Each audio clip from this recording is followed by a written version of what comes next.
बिस्मिल्लाहिर्रहमानिर्रहीम। अस्सलाम वालेकुम नाज़रीन, आप यूट्यूब चैनल देख रहे हैं। मैं इमरान खान हूँ। सबसे पहले पाकिस्तान की और अफगानिस्तान की हम बात करेंगे। इस पर एक सुहेल अफरीदी का ट्वीट आया, मैं पहले आपके सामने वो रख देता हूँ। सुहेल अफरीदी ने जो बातें की हैं उससे ज़रा क्लैरिटी आ जाएगी, क्योंकि 24 घंटे भी नहीं गुजरे अफगानिस्तान और पाकिस्तान की झड़पें हुए और पाकिस्तान तहरीक इंसाफ के ऊपर इल्ज़ाम लगाना शुरू कर दिए बहुत सारे लोगों ने कि जनाब ये तालिबान के साथ खड़े हैं, कल ये इंडिया के साथ खड़े थे, कल ये फलां के साथ खड़े थे, ये पाकिस्तान के हर दुश्मन के साथ खड़े हो जाते हैं। हालांकि इंडिया के खिलाफ जब लड़ाई हुई थी तो पाकिस्तान तहरीक इंसाफ के सोशल मीडिया ने बयानिया बनाया था और पाकिस्तान तहरीक इंसाफ के सोशल मीडिया ने वो दुर्गत बनाई थी सोशल मीडिया के मैदान में भारत की कि वो याद रखेगा लंबे अरसे तक। यानी जितनी उनको सोशल मीडिया में मार पड़ी उसमें बहुत बड़ा हिस्सा पाकिस्तान के सोशल मीडिया का था। अभी तो पीएमएलएन के लोगों ने बड़ा अजीबोगरीब, वो अच्छा जी अजीबोगरीब किस्म का एक वो नमूना बना के डाल दिया। तो अगर ये नैरेटिव इस तरह के लोग बनाएंगे ना तो इससे अच्छा बनाए ही ना।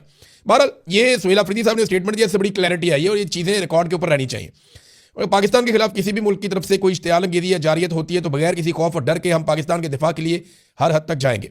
ये सिर्फ हुकूमत खैबर पख्तूनख्वा नहीं बल्कि हर पाकिस्तानी अपना कौमी फरीदा समझता है। अंदरूनी इख्तलाफ और गलत पॉलिसियों पर तनकीद के बावजूद बैरूनी साजिशों या जारहियत में हम अपने मुल्क और सिक्योरिटी फोर्सेज के साथ खड़े रहेंगे। ये है जनाब बात कि हमें आपसे बहुत गिले और शिकवे हैं और आपकी पॉलिसियों से शदीद इख्तलाफ है, लेकिन इसके बावजूद जब कोई बाहर से हमलावर होगा तो फिर हम पाकिस्तान के लिए खड़े होंगे, फिर लड़ना पड़ेगा। लेकिन ये एक तरफ से नहीं होनी चाहिए चीज़। यानी मिलिट्री एस्टेब्लिशमेंट अपना जुल्म बंद करे ना उस वक्त जब बाहर से हमला हुआ है। अगर वो ये चाहते हैं कि उन्हें गैर मशरूत सपोर्ट मिले तो वो जुल्म भी बंद करें ना, ये भी बहुत ज़रूरी है। इमरान खान साहब की कुछ हदायत को रिकॉर्ड पे लाए, उन्होंने कहा जी, अब इमरान खान साहब ने कहा था कि अब अफगानिस्तान और कबायली इलाकों में अमन के क़याम के लिए 3 फरीकों को साथ लेकर चलना नागुज़ीर हो गया। सबसे पहले पाकिस्तान के कबायली इलाकों की आवाम, दूसरी अफगान हुकूमत और तीसरी अफगानिस्तान की आवाम। इन 3 फरीकैन की मदद के बगैर कोई कामयाब ऑपरेशन या पायदार हल नहीं हो सकता, ये इमरान खान ने कहा था। देखिए, पाकिस्तान की हुकूमत को मशवरा दिया तो चौथा फरीक तो पाकिस्तान की हुकूमत हो गई ना, एक फरीक अफगानिस्तान की हुकूमत हो गई और दोनों तरफ के जो कबायली इलाकों के अवाम है उनको आप साथ मिलाएंगे तो आप दहशतगर्दी का खात्मा करेंगे। इससे बेहतर कोई पॉलिसी हो नहीं सकती। तो इमरान खान साहब ने इसके ऊपर काफ़ी बार बार बात की है। सुहेल अफरीदी ने वो बात भी दोहराई और साथ ही उन्होंने ये कहा कि जब भी कभी ऐसी सूरत हाल होगी तो हम सारे साथ खड़े होंगे। ये बहुत इंपॉर्टेंट था। अब मैंने एक सर्वे करवाया अवामी, लेकिन उससे पहले मैं बताऊं कि बड़े अहमकाना किस्म के सवाल किए जा रहे हैं पाकिस्तान के अंदर और गद्दारियों के सर्टिफिकेट्स बांटे जा रहे हैं। ये बेशर्मी की जा रही है और ये वो लोग कर रहे हैं जिन्हें सिर्फ शाबाशी चाहिए, शाबाशी चाहिए मिलिट्री एस्टेब्लिशमेंट की कि जनाब हम आपके बहुत पालतू हैं, लिहाजा देखिए हम गद्दारियों के सर्टिफिकेट बांटना शुरू हो गए। यानी तुम किसके साथ हो, ये क्या सवाल हुआ भाई? जो अफगानिस्तान का आदमी है या अफगानी है वो अफगानिस्तान के साथ होगा और जिसके बाद पाकिस्तान का शनाख्ती कार्ड पासपोर्ट है वो पाकिस्तान के साथ होगा। तो हर पाकिस्तानी पाकिस्तान के साथ ही होगा ना। ये सवाल करने का मकसद एक तकसीम पैदा करना है मुल्क के अंदर। देखिए, इख्तिलाफ राय होता है। कई लोग कहते हैं इस काम को करने का ये तरीका ठीक है, कई लोग कहते हैं नहीं वो तरीका ठीक है, कई लोग कहते हैं ये काम क्यों कर रहे हो। इख्तिलाफ होता है तो इसके जरिए से मुल्क को तकसीम नहीं करते, गद्दारियों के सर्टिफिकेट नहीं बांटते। ये बड़ा अहमकाना सवाल है कि तुम किसके साथ हो। यानी पाकिस्तानियों में इख्तिलाफ राय को एक बड़ी तकसीम में बदल कर ये गद्दारियों के सर्टिफिकेट बांट रहे हैं कि ये मुहब्बे वतन है और ये गद्दार है और ये हमने जनाब एक तरीकाकार बना लिया, इससे पता चल जाएगा। ये बड़ी ज्यादती है। मैंने एक अवामी सर्वे करवाया और इसमें आपको पता चलेगा कि पाकिस्तानी क्या सोच रहे हैं। ये अवामी सर्वे में आपके सामने रखता हूं। ये वीडियो है जनाब, ये देखें। इसमें हमने अवामी सर्वे करवाया जिसमें मुज़ाकरात या जंग, ये 2 ऑप्शन हमने पाकिस्तानियों के सामने रखे। तो इसमें सवाल हमने ये पूछा पाकिस्तान और अफगानिस्तान के दरमियान कशीदगी और इसके सिलसिले में मुज़ाकरात से हल करना चाहिए या जंग से करना चाहिए। सवाल हमने पूछा था कि आपकी ओपिनियन क्या है बतौर पाकिस्तानी।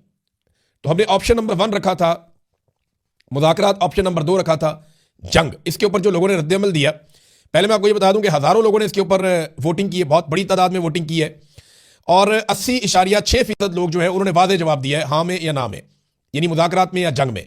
ऑप्शन नंबर 1 और ऑप्शन नंबर 2 जो इस्तेमाल किए, यानी मुज़ाकरात का ऑप्शन और जंग का ऑप्शन जिन लोगों ने इस्तेमाल किया वो 80% है। उनके अलावा जो बाकी लोग हैं उनकी तादाद कम है, यानी 20% ऐसे लोग हैं, 19.4% जो अपने कमेंट्स के अंदर डिस्कशन करते रहे। कई कह रहे हैं डॉलरों वाली जंग है, डॉलरों में क्यों चले गए, कई कह रहे हैं जी पुराने जर्नैल इसके लिए जिम्मेदार हैं, कोई ज़ियाउल हक का रोना रो रहा है, कोई बात कर रहा है, कोई परवेज़ मुशर्रफ की बात कर रहा है। तो वो लगभग हमारे पास जो जवाबात आए उनमें 19.4% जवाब ऐसे हैं जो डिस्कशन पे हैं, लेकिन 80.6% जवाब जो है वो बड़े क्लैरिटी के साथ आए हैं। उनमें लोगों ने ऑप्शन लिया है जंग का या मुज़ाकरात का। अब जनाब मुज़ाकरात के हामी लोग कितनी बड़ी तादाद में हैं, यानी पाकिस्तानी जिन्होंने हज़ारों की तादाद में वोट डाला, 89.4% मुज़ाकरात के हामी हैं, यानी 89.4%, 99.4% मुज़ाकरात के हामी हैं और 10.6% जो है वो जंग के हामी है। यानी 90% पाकिस्तानी लगभग ये चाहते हैं कि पाकिस्तान और अफगानिस्तान के बीच में मुज़ाकरात के जरिए से अमन पैदा हो जाए, और लगभग 10 से 11% पाकिस्तानी ये सोचते हैं कि नहीं, ये मामला ऐसे ठीक नहीं होगा, आपको जंग लड़नी पड़ेगी। तो ये जो मुज़ाकरात की बात कर रहे हैं, क्या ये सारे गद्दार हो गए? और वो जो 10-11% ये कह रहे हैं जनाब जंग कर लो, तो वो सारे मुहिब वतन हो गए? ये तरीक़ाकार ना करें, ये ज्यादती ना करें, पाकिस्तानियों को गद्दार ना करें और इतनी बड़ी तकसीम पाकिस्तान के अंदर पैदा ना करें। लोगों की अपनी अपनी सोच और अपना अपना तरीक़ाकार होता है।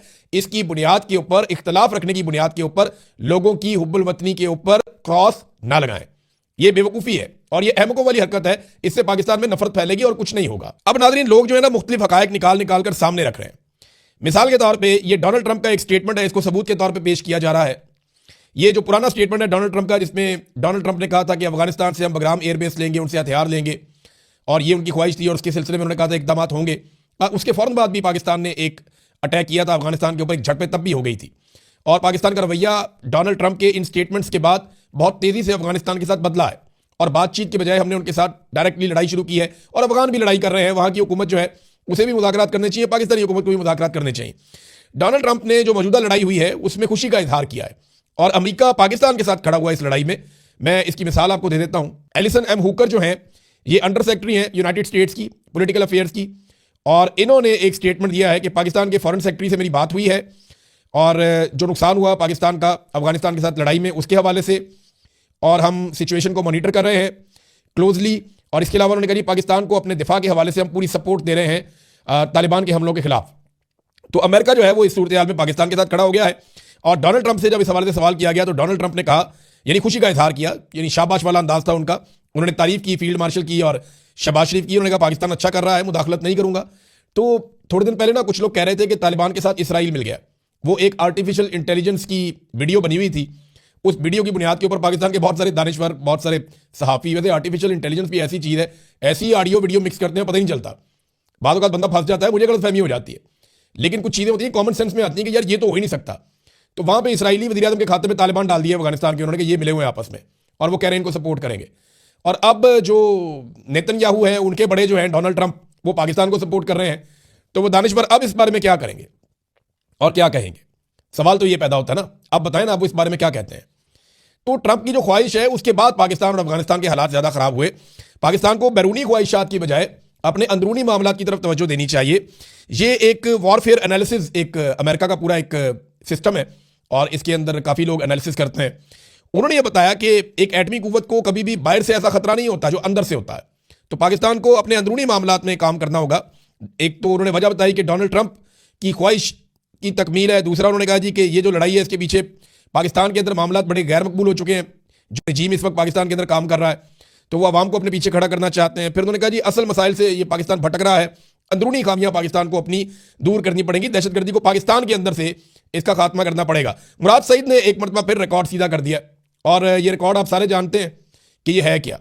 यानी मुराद सईद ने एक मरतबा नहीं, कई मरतबा ये बात पहले भी बताई है। एक मरतबा फिर उन्होंने बताया कि नवंबर 2021 में अस्करी क़यादत की जानिब से वज़ीर आज़म उस वक्त के इमरान खान साहब और काबीना अरकान को पाकिस्तानी तालिबान अल मारूफ दहशतगर्द, अल मारूफ खवारिज, अल मारूफ फितरतुल हिंदुस्तान की आबादकारी का मंसूबा पेश किया गया, जिसकी काबीना अरकान ने भरपूर मुखालफत की, और वज़ीर आज़म ने ऐसे किसी भी मंसूबे पर अमल दरामद से साफ इनकार कर दिया।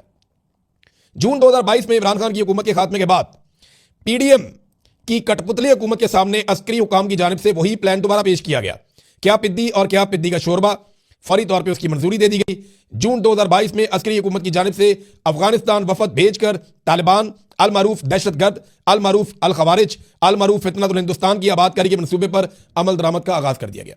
ऐसे पाकिस्तान में दहशतगर्द लाए गए, और उसके बाद अब उन्हीं दहशतगर्दों की वजह से अफगानिस्तान के साथ पाकिस्तान की लड़ाई हो रही है, और इन्हीं दहशतगर्दों ने पाकिस्तान के अंदर नाक में दम किया हुआ है। अब कोई उस अस्करी की आदत को, जनरल बाजवा को, जनरल फैज को, जनरल नदीम अंजुम को बुला के अकाउंटेबल करेगा कि भाई तुम लोग क्यों पाकिस्तान के अंदर इन दहशतगर्दों को लेकर आए। जनरल बाजवा ICU में पड़ा है, वो बाथरूम में गिर के लैट्रीन में उनके सर को चोटें लगी, पता नहीं क्या हो गया उनका, समझ ही नहीं आ रही। कुछ लोग कहते हैं कि पता नहीं जान बचेगी, कुछ लोग कहते हैं जी खतरे से बाहर है। दूसरा जनरल फैज है, वो जनाब गिरफ्तार है, और जनरल नदीम अंजुम, उसके बारे में कोई आइडिया नहीं है कि उसके साथ क्या होगा। लेकिन ये 3 लोग थे फैसला साथ। अब ये बताएं जनाब कि इन्होंने जो फैसले किए हैं उनके नतीजे में पाकिस्तान यहां तक पहुंच गया। पाकिस्तान की हुकूमत ने कुछ क्लेम किए हैं अफगानिस्तान की हुकूमत के खिलाफ, यानी इसको एक रजीम चेंज ऑपरेशन के तौर पे भी देखा जा रहा है कि अफगानिस्तान के अंदर रजीम तब्दील कर दिया जाए, तालिबान की हुकूमत खत्म करके कोई और अवामी हुकूमत बना दी जाए। अब इसमें जो पाकिस्तानी हुकूमत कह रही है वो ये कह रही है कि ये जबरदस्ती ताकत के जरिए से मुसल्लत शुदा जालिम लोगों का टोला है और अवामी राय के खिलाफ जबरदस्ती इनको मुसल्लत किया गया है। वो इंसानी हकूक की वहां पर पामालियां कर रहे हैं और इस्लाम की गलत तशरीह कर रहे हैं, औरतों के हकूक भी गजब किए जा रहे हैं, बहुत सारी बुराइयां उनके अंदर निकाली। लेकिन मैं जब वो पढ़ रहा था ना तो मुझे लग रहा था पाकिस्तान की बात कर रहे हैं, यानी इस्लाम की गलत तशरीह तो पाकिस्तान में बहुत होती है। ऐसा लगता है सारा का सारा जो आयात है कुरान पाक की वो पाकिस्तान तहरीक इंसाफ के खिलाफ उतरी हुई है। वो जब बार बार पाकिस्तान तहरीक इंसाफ को एड्रेस करते हुए कोई ना कोई आयत सुना दी जाती है और ये कहा जाता है कि जनाब ये देखें ये फितने हैं, ये कहा जाता है जी ये तो डिजिटल दहशतगर्द है, ये तो ये है, ये तो वो है, तो वो तो गलत तशरीह तो यहां भी होती है पाकिस्तान में बदकिस्मती से, और एक स्पेसिफिक एरिया निकाल के अपने मुखालिफिन को ठोक दिया जाता है। फिर औरतों के हकूक, भाई मारक बलोच कहां पे गिरफ्तार है, बीबो बलोच कहां पे गिरफ्तार है, यास्मीन राशिद साहबा कहां पे गिरफ्तार है, सनम उनकी बहन जो है फलक जावेद ये कहां पे गिरफ्तार है, मुझे ये बताएं ना। यहाँ पे जो बुशरा बीबी है वो कहां पे गिरफ्तार है, इमरान खान की बहनों के साथ जुल्म कौन से मुल्क में हो रहा है, खवातीन को सड़कों के ऊपर किस मुल्क के अंदर घसीटा जा रहा है, मारा जा रहा है, किस मुल्क के अंदर बड़े पैमाने पर खवातीन को गिरफ्तार किया गया है, खतीजा शाह के साथ किस मुल्क के अंदर जाती हुई है, मुझे बताएं ना। तैयबा राजा को किस मुल्क के अंदर गिरफ्तार किया गया है, बेशुमार और खवातीन हैं, आलिया हमजा साहबा है, आयशा भुट्टा साहबा है, बेशुमार खवातीन है। मैं नाम लेता जाऊंगा तो ये पूरा वीलॉग इसमें गुजर जाएगा। तो ये जुल्म तो पाकिस्तान में हो रहा है खवातीन के साथ, ये अफगानिस्तान के अंदर तो नहीं पाकिस्तान में रिपोर्ट हुआ है, तो ये तो जुल्म यहां भी हो रहा है। फिर इंसानी हकूक की बदतरीन पामालियां पाकिस्तान के अंदर हो रही है, यूरोपीय यूनियन भी कह रहा है, अक़वाम मुत्तहिदा भी कह रहा है और आलमी रिपोर्टें भी कह रही हैं और पाकिस्तान के अंदर सारी रिपोर्टें यही कह रही हैं। फिर अवामी राय के खिलाफ जबरदस्ती मुसल्लत है, यह भी बरतानिया की हुकूमत ने भी एक रिपोर्ट जारी कर दी है। सब कह रहे हैं कि पाकिस्तान के अंदर जो रजीम है ये जबरदस्ती मुसल्लत किया गया है फॉर्म 47 के ऊपर, ये इनकी हुकूमत बनती नहीं है। पाकिस्तान तहरीक इंसाफ हुकूमत बनाने की पोजीशन में थी, वो इलेक्शन जीते हैं, हालांकि उनके सारी लेवल प्लेइंग फील्ड उनसे छीन ली गई, फिर भी वो इलेक्शन जीते हैं। तो जब पाकिस्तान की हुकूमत ये इल्जाम अफगानिस्तान की हुकूमत पर लगा रही थी तो ऐसा लग रहा था कि ये सारे इल्जाम जो हैं ये पाकिस्तानी हुकूमत अपने ऊपर लगा रही है और वाकई ये बात ठीक है। अब नाज़रीन, अमेरिका ने एक ट्रैवल एडवाइजरी जारी कर दी है इन झड़पों के बाद जो पाकिस्तान और अफगानिस्तान के बीच में हुई है, और एक सिक्योरिटी अलर्ट जारी किया है कि पाकिस्तान के अंदर जनाब इस वक्त ज़्यादा सफ़र ना करें और अपनी हिफाजत करें अमेरिकन। अभी देखें ना, मामला ये है कि इस तरह के हालात होंगे तो कौन सरमायाकारी लेकर आएगा। बाकी ममालिक भी इस तरह से परेशानी का शिकार है कि पाकिस्तान में दहशतगर्दी के वाक़यात बढ़ रहे हैं, पाकिस्तान की अफगानिस्तान के साथ जंग चल रही है। अब पूरी दुनिया के अंदर पाकिस्तान का क्या इमेज गया कि जनाब अफगानिस्तान और पाकिस्तान की जंग लग गई और ये लड़ाई लग गई। दुनिया तो इसको ऐसे ही देखती है ना, तो जब ये खबरें पूरी दुनिया के अंदर जाती हैं तो इसका मतलब क्या है कि सरमायाकारी ना लेकर जाना, वहां पे डूब जाएगी, वो तो जंग ज़दा इलाका है। तो इस किस्म की हरकतें करते हुए आप थोड़ा बहुत खुशी तो हासिल कर लेते हैं, आपको ये तो लगता है कि थोड़ी रेलिवेंसी बढ़ गई है, आपको ये तो लगता है कि अमेरिका के साथ डोनाल्ड ट्रंप के साथ ताल्लुकात मजीद बेहतर हो गए हैं, वो खुश हो जाएगा। लेकिन साथ ही साथ आप पाकिस्तान की पीठ में एक छुरा घोंपते हैं जिसकी वजह से पाकिस्तान में सरमायाकारी नहीं आती। यानी हम हमेशा इन जंगों का हिस्सा रहे हैं, हमेशा जर्नैलों ने हमें इन जंगों के अंदर झोंका है जो जंगें हमारी थी ही नहीं। और ये ख्वाजा आसिफ साहब ने कहा, मैं नहीं कह रहा, बहुत सारे लोग और पाकिस्तान में ये कहते हैं, अब तो जर्नैल खुद तस्लीम करते हैं कि हम गलत जंगों का हिस्सा बने रहे हैं माजी में, और आज भी शायद हम वही कर रहे हैं। हमारी पॉलिसी नहीं बदली। एमएल वली खान साहब ने ये बात की है, फजल रहमान साहब ये बात करते हैं, और पाकिस्तान तहरीक इंसाफ ये बात करती है।